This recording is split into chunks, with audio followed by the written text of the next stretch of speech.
going on, everyone? Liam Catterson here, and we are going to be on episode number 3 of Season 3 for Stranger Things, which is called The Case of the Missing Lifeguard, which I'm assuming is going to resonate to that girl that Billy took, because even the Mind Flayer and his minions and everyone needs friends. So yeah, apparently Billy's not enough, so we'll take the lifeguard at the end.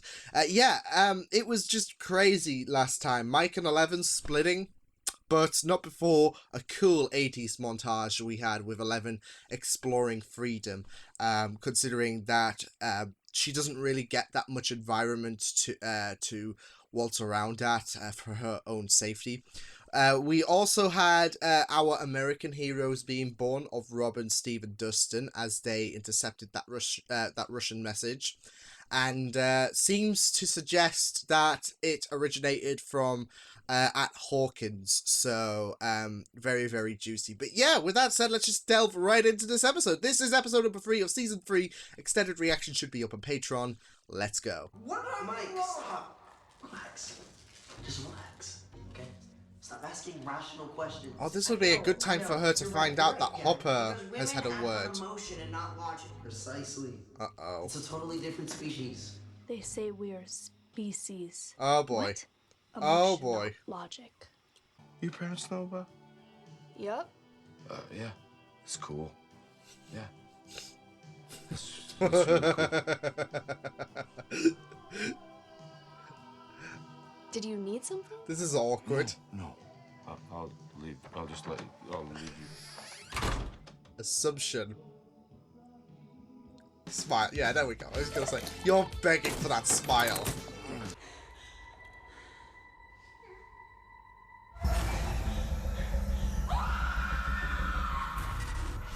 Oh, shit!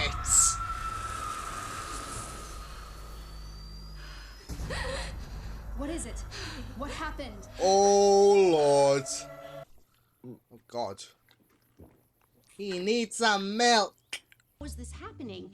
And he built this magnetic field using an AC transformer and plugging it into a solenoid. And with that solenoid, This is- basically... Yeah, I was gonna say Hopper's I just wanna not gonna get this click exactly in right. okay? You stand me up, no phone call, no apology, because you had to go to Scott Clark's house. It would have been best to, but then again, she lost track. Prove it. Yeah, take me back there. To the lab. Yeah, I want to go back. Because some magnets fell off your fridge. Yes. When you said, when you put it like that, Makes though. sense. I'm sorry. I'm a little busy right now, but I'm thinking maybe we can meet up there, like tonight, like 7 o'clock. You know, of course, unless something comes up, which, you know, it will. More magnet business. With a girl, they make like really crazy noises. They scream? Yeah, but like happy screams. Happy screams? What is happy Oh screams? boy. It's like, Birds and the bees talk. I'm just gonna lend you my mom's Cosmo. His car's not here. I have a feeling we're gonna find all kinds of wrong in here. Probably because Billy is a complete 180 to you.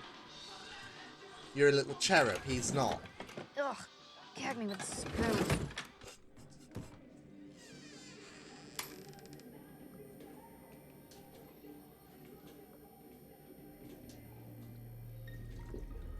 Whoa, whoa, whoa. Thank you. For your information, she's still in school. And she's weird. She's a weirdo. And she's hyper. I don't like that she's hyper. And she did drama. That's a bad look, and she's in band? Drama's awesome, and weird is awesome. You know what? Technically, I'm nowhere. Hopefully, I know what shit I learned from life. Instead of dating somebody because you think it's gonna make you cooler, why not date somebody you actually enjoy being around? Like me and Susie. Oh, Susie. Yeah, you mean hotter than Phoebe Cates. Yeah, that's Susie. And let's think about it. Oh my Who's God, active I to love score this. That? Bites your arm. Less chairs. 7 points of damage. Oh no, my arm. Lucas, look, my arm. That's the kind of reaction The zombie I horde expect to hear roars. from a Do you barbarian. fight back, or do you run? No. The it's phone a rings. distraction, a trap. You can swap spit with some stupid girl. Elle's not stupid. It's not my fault you don't like girls.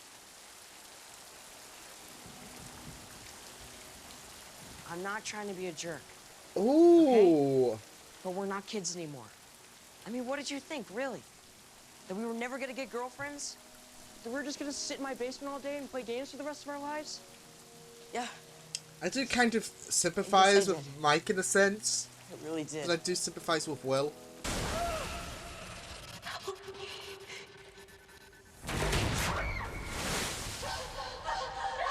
Ah, shit.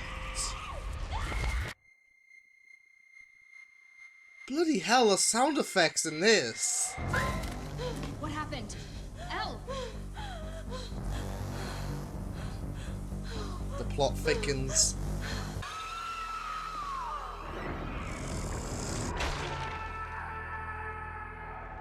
This is kind of the reason why Hopper doesn't want to come back. Joyce. You okay? Getting too close. Watch it, dickwad. Oh my Hello. Yes, I am fine. How are you? god. Dustin. Oh my god, it's not gonna be him. You guys are adorable. Let's start it nice and easy now. Yeah, ladies. Let's warm it up. Bring it down to your hips. Start feeling that burn. Down the loins, right? Come on, ladies. Slow down.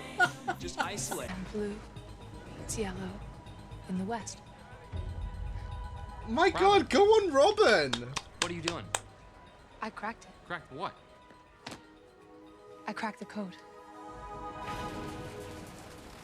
Good on Robin. I'm just loving her more and more.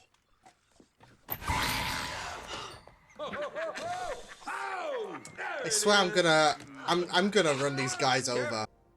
That you and your family feel safe. Hopper. I want you to feel like this can still be your home. What? You didn't think I'd find out about that?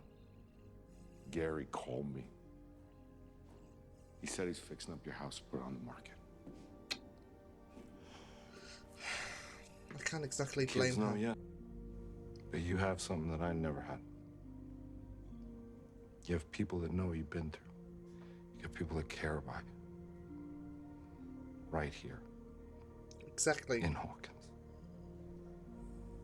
Oh, Hopper. People like Scott Clark. Damn it, Joyce. It's a joke.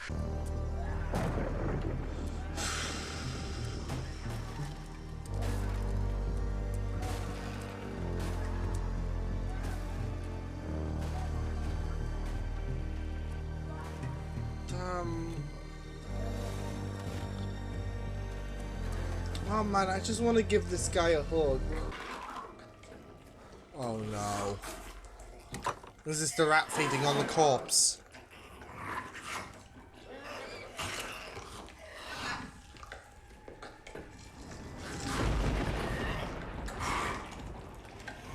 What?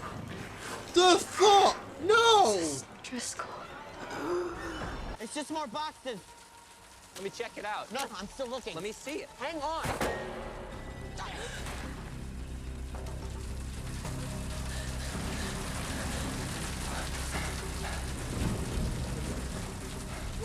I saw it. I saw it. And you can't deny me the ship, okay? Hey! Oh shit! Shit! It's at the. Dude, you are rude. Oh, is that the Terminator dude? Yeah, I think it is. The guy he bumped into. Hopper!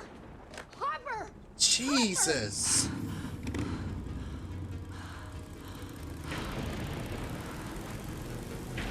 You super speed, Joyce. Why wouldn't it be okay? Where is she? I'm sorry. Where is who? Well, they're a little burnt, I'm sorry. There she is. Heather! This is my sister Maxine. Oh. And I'm sorry, I did not quite catch your name. This is thrown a spanner in the works. Elle. Now, what is it you were saying, Elle? Oh, we thought we'd take the day off to nurse her back to health. But you're feeling just fine right now, aren't you, Heather? That's I'm feeling so the much right better. upside down terminology. Do you girls want a cookie? Yay, They're cookie! fresh out of the oven. My nemesis.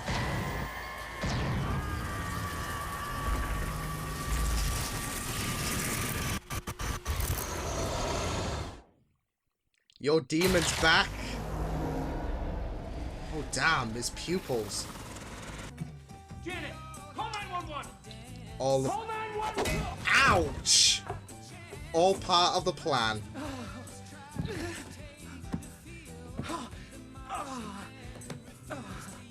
Perfect age. Oh my shit! I'm really sorry about this, Daddy, but it'll all be over soon. I promise. Not psychotic whatsoever. Not psychotic whatsoever.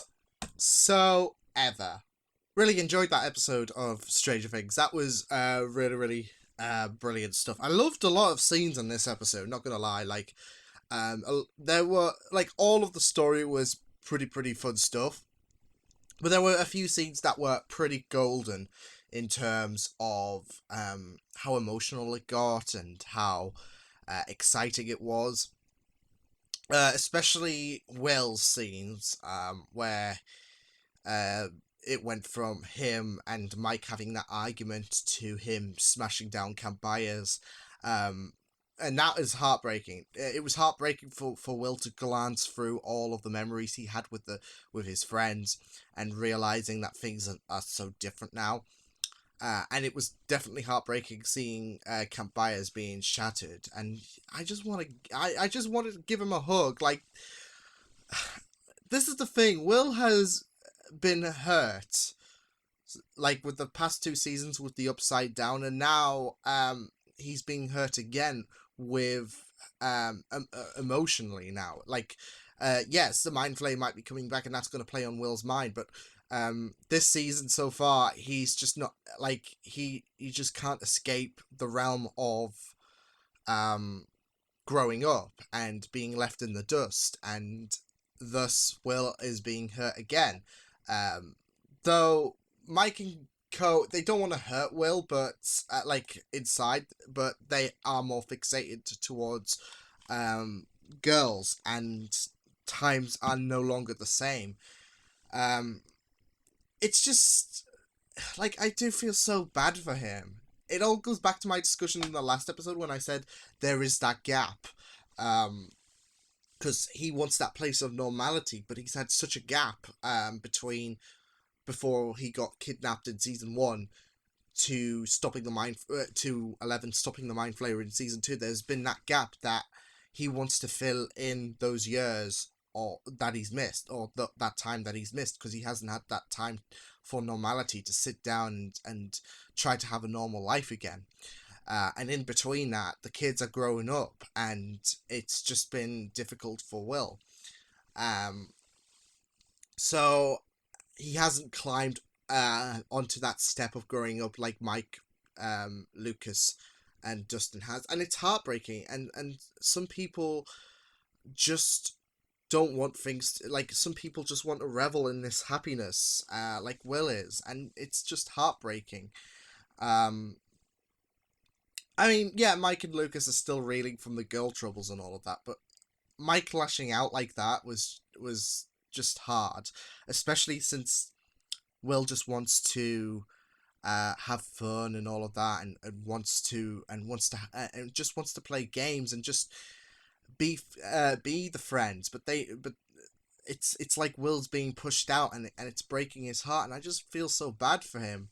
And he had a point. Mike has focused so much on 11 that than the friends they grew up with, because he even said, "Do you know where Dustin is? You haven't even bothered to give a shit, to be fair." And that's basically it. I mean, love is powerful, but the last thing you want is a fracture on a best friend relationship, and that's what we're getting. And I think they're doing it really well, because it feels very emotional, and it's heartbreaking, but they're doing a really stellar job at it, so I really like that. as well as the scene following where Will was reflecting on his friendship and then tearing down Camp Byers. That was pretty heartbreaking as well. It is just to see how upset this change has impacted Will, and it's also symbolic, tragically, because I think this is like a means for Will to say, I guess it's time to grow up, because otherwise I'm just going to be all alone and all of that, and we don't want Will to be alone. So in a sense, I do feel like him tearing down Camp Byers was tragically symbolic. It's not something that he wants to do, but things can never be the same again. So I just want to I just want him to have a break. Just leave him be for one season. Yeah, it was really good to see Max and 11, or Max Evan. Not shipping, but it was great to see them team up as they went to investigate what was going on with Billy and Heather as well. And I really loved their partnership. I do feel like Max and 11 do bounce off each other really well. And I love how they're a good duo. Like I said, especially since last season, they were not really the best as friends. Max is there for her now, and it's really good to see them interact with one another in a really joyful scenario, even when things like she's there for her and she's so supportive. So it's really good stuff to see them work together as they were trying to figure out what's going on with Billy. And Max has an idea, well, not Max, but 11 has an idea now, since she looked into the face of the enemy, and the enemy was like, oh no, it's her again. So, yeah, I mean, 11 knew, surely 11 knew something was off when she confronted Max and confronted Steve. No, not Steve, Billy. What am I doing? So yeah, her investigating Billy, she had an idea what was going on when she confronted Billy and stared into the face of her enemy, and then she saw Heather all normal and all of that. She had a feeling something was going on. Like, 11's all powerful and all of that. So whether she fills in on Max, like, I'm willing to see the reaction from Max, because Billy's all fine and dandy from her point of view, but surely 11 knows that there's something going on. So I'll be very interested to see the fallout of that pleasant family dinner with Max and 11, because as far as Max knows, Billy's a-okay. Nothing's wrong whatsoever. No upside down shenanigans going on whatsoever. So it could be that reaction, like, oh, you're like being over paranoid and all of that about Billy. So yeah, we raced all this way to find out he's a-okay when you thought Heather was in danger when she seems to be fine. But like I said, 11 has that sense. I'm guessing like she's gonna have that sense. She didn't look particularly shocked. She still looked pretty stern confronting Billy. So yeah, she probably has an idea about what is truly going on. But you know, you're gonna say all of this upside down shenanigans, terminologies, etc. in front of two adults who haven't got the faintest idea. And one of them probably wouldn't give a toss because he's one of the sexist swine at the Hawkins Post. So yeah, but yeah, it was really great to see Max and 11 just investigate Billy and Heather. There was some really good scenes, especially when they were talking about orgasms. It was so wholesome. But yeah, it was just pretty fun stuff to go into their adventure entirely. We also had Jonathan and Nancy as well pick up steam as they discovered Miss Driscoll seemingly affected by the mind flayer, it seemed. But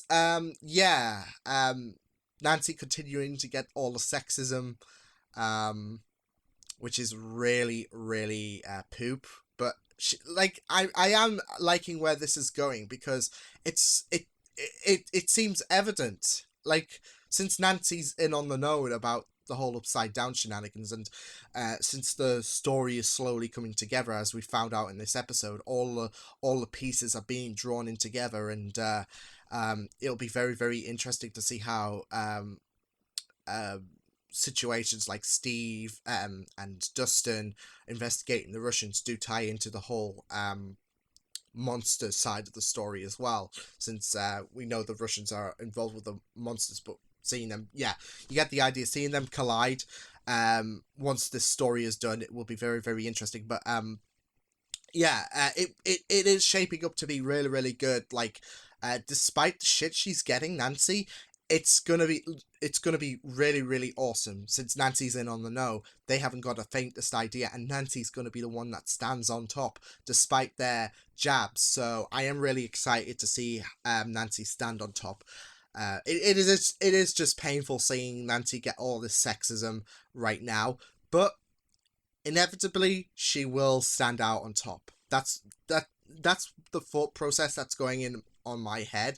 Like, they can throw jabs all they want, but they're gonna look more like the idiots when Nancy's reporting is no longer a joke and all of that. So yeah.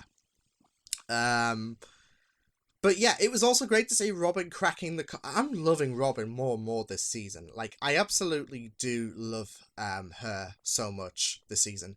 There seems to be a tease about her and Steve, which is okay, because I think her and Steve do play off really, really well in this show. So I think I'd be absolutely fine with Robin and Steve being a thing.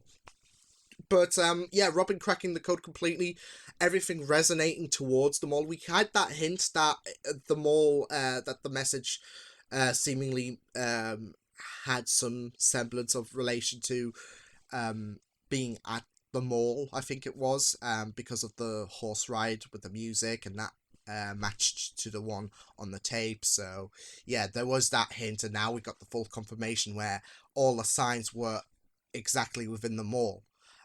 So the Russians were directly connected to the mall, and we had that spying scene, which didn't go down smoothly, but hey, at least we made progress, thanks to Robin, because she's an amazing character. I just really loved this Steve and Dustin scene where they were talking about relationships whilst spying, and them thinking they had their man, but he turns out to be this gym person, gymnast. So yeah, I had a feeling it was not going to be him, especially when Dustin was like, how do you know we're going to look for a Russian? Dustin's like, well, he's tall, blonde, and all of that. And I'm like, that's not how it works, Dustin, but you're adorable. Okay, I will take that. It was just a notification saying my battery's getting low. That's fine. Yeah. Also, what I really, really loved, there's two more points I want to get on. One of them was, there, like I said from the beginning, there were some golden scenes throughout this episode. One of them was Hopper and Joyce when they were talking to one another, and they are both revealing that they are having PTSD from the Upside Down. They are struggling to bounce back into normality. The Upside Down has really taken a toll on them. As Hopper admitted, he has struggled with normality. And I really, really like that. Like, with someone so confident like Hopper being shaken by the events of the Upside Down, even when things are normal. What has this been? 6 months since the gate has been closed? And he said last week I nearly shot someone's dog because I thought it was one of those things chasing after me. I really, really love how the Upside Down has taken a really heavy toll on someone like Hopper, who is very, like, strong mentally, and it just goes to show that this supernatural event is no joke whatsoever. So yeah, but we also got to find out Joyce's... I just moved the pop filter. Okay, I'll just move it back here. Awesome. Anyways, as I was saying, we got to find out that Joyce is planning to move because of everything that's been happening at Hawkins, which I do not blame her for. I do not blame her whatsoever. Everything that's been happening, it would want to make you move. Just to start anew, just to try and be happy. And we know how much that Bob's death has had an impact on Joyce this season so far. 3 episodes in, her returning to Hawkins' lab was pretty much a pillar of that distress that she's been having, that heartache that she's currently going through, because that's obviously the place that he died at. And I felt like Hopper not wanting Joyce to go back there was mainly part for her like thought process. So yeah, but I really loved Hopper giving words of advice, talking about his own feelings. So that was really, really good. And there was also one other scene as well that I do want to talk about. Going back to the start where we talked about Will, especially with his fallout with Mike. There was an argument where they were hinting about Will not being straight. When he and Mike had that discussion, Mike said, it's not my fault you don't like girls. Now, I'm not so sure if this means that Will has never had a relationship with a girl before, and his sexuality is left ambiguous, or if he's actually gay, and Mike and them know, and that's why they're saying, oh, it's not my fault you like girls. And I think that'll be really, really interesting to tackle, because especially in the 80s, where being part of the LGBT is not as accepted as it is today. I think them exploring that aspect would be really, really good, because this show does tackle all of these topics really, really well. They're tackling, like I said, sexism pretty good, to the point where you just absolutely detest and want to run over those journalists so much. I think they played on racism last year as well with Billy towards Lucas. So I think them touching upon the LGBT side would be pretty interesting to see how they would handle that, because I don't think it's down to childish jabs. It was a more of an emotional comment from Mike. So yeah, like I said, whether that is left about the fact that Will hasn't dated a girl ever, or if he's actually if his friends know he's actually gay, that's to be decided, it seems. But it does seem to suggest that Will is not straight. So yeah. But with that said, that was a pretty solid episode. All the pieces are coming together slowly but surely. Hopper just got knocked out by Terminator dude, who I'm sure was the guy. I couldn't really tell, because it was more flashy, wasn't it? The scenery. So we got a quick glimpse, but I think it was given by what he kind of looked like, and going back to episode 2, yeah, he seemed to have knocked him out and all of that, but why knock out? I think he, I'm not so sure, was he the guy that choked out one of the scientists when they failed in episode 1? Because he does seem to be like the muscle, like the Arnold Schwarzenegger kind of character. So yeah, but overall, it was a solid episode where things are coming together slowly but surely. Emotions were had, and you just felt so bad for characters. And yeah, it seems to be coming together. Like the entire story, everyone is segregated at this point in terms of their own stories, but they're slowly coming together, and it's really, really decent stuff. So awesome episode. So yeah, I will see you guys next time. Hope you guys enjoyed this reaction. You can check my videos on the right if you want to check out more of my content. You can also subscribe to my media feeds and channel if you want to. Hope you guys enjoyed this reaction. Hope you guys take care, and I will see you guys next time. Toodles!